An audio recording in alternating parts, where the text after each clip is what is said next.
When we come to the text says that after the death of Moses, the servant of the Lord spoke to Joshua, servant of Nun, son of Nun, Moses' assistant, saying, my servant Moses is dead. Now proceed to cross the Jordan.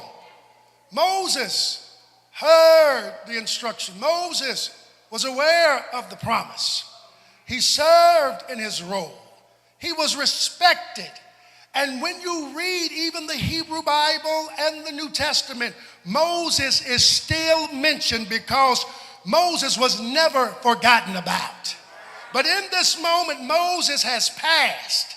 Joshua assumes leadership. And just because Moses has passed away, it didn't mean that the promise ended with Moses. Because transition is always taking place. And Joshua has now become the leader. And Joshua first, before he can do anything physical to cross the Jordan, Joshua has to make up in his mind, I'm going to embrace this mantle of leadership. I'm going to lead God's people. I'm going to hear from God. I'm going to accept all that comes along with it, because before they can move physically, Joshua has to make up his mind. And saints of God, to get where you're supposed to be, we all need to learn how to make up our mind. Look at somebody and tell them, make up your mind. We have to make up in our minds that no matter what somebody has to say, we have what it takes. We have what it takes because God already put it in us. And just because somebody else cannot see it does not mean that it's not in you. Sometimes you've got to make up in your mind that everything I've needed, God's hand has already provided. But also, if you're going to make up your mind, you have to embrace the willingness to become unpopular. Unpopular. I was sharing at 7:30 as I was getting ready for early worship. I was listening to Dr. Howard John Wesley at the Alfred Street Baptist Church in Alexandria, Virginia.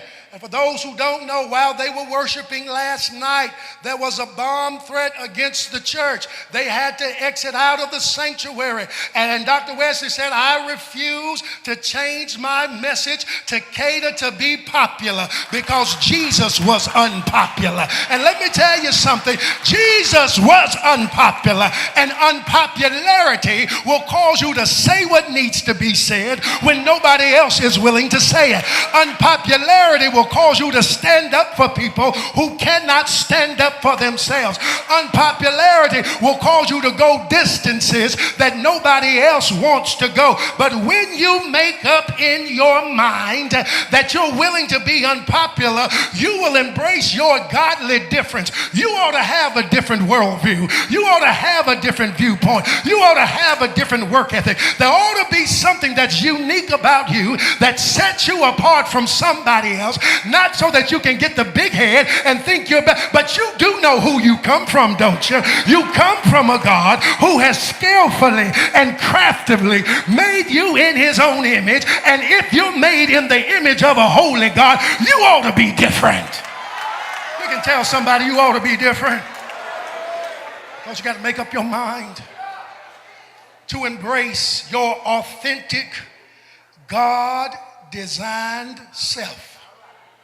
And see, embracing your authentic and God-designed self also means that we have to surrender the obsession to be accepted, liked, or even understood. When you are committed to get where you're supposed to be, everybody's not going to like you. Everybody's not going to accept you. Everybody's not going to understand. But let me tell you something. There's some folks you ought not want to like you. There's some groups you ought not want to be invited in. Because just because it looks one way on the outside, y'all remember Big Mama and them did tell you that everything that looks good to you ain't good for you. And everything that glitters show ain't gold. But see, sometimes even the people in your own family won't understand what you're called to do. Sometimes the people in your own church won't understand what you're called to do. Sometimes the people on your own job won't understand what you're called to do. Sometimes the folk you grew up with in the hood, they won't understand what you're called to do. But you have to be very assured in knowing that if God has ordained something for your life, then God has obligated himself to help work out all the details. How many folk know what I'm talking about? That's why the Bible does tell us his ways are not our ways and his thoughts are not our thoughts. That's why every now and again, if they got something to say, tell them, say whatever you want. They want to kick you out the group, you're going to let them kick you out. Because see, I've always believed if they kick you out, God's got something better. If they close the door, God's got 6 more doors over here. And some of us, we can't get to the 6 more doors because we focus on the closed door over here. And every now and again, you got to have a throwback moment. And I just encourage you to throw yourself back to 2004 when the great Fantasia Barrino decided to sing a song that said, if you don't want me, then don't talk to me. Go ahead and free yourself, because the truth be told, ain't nobody making you stay open.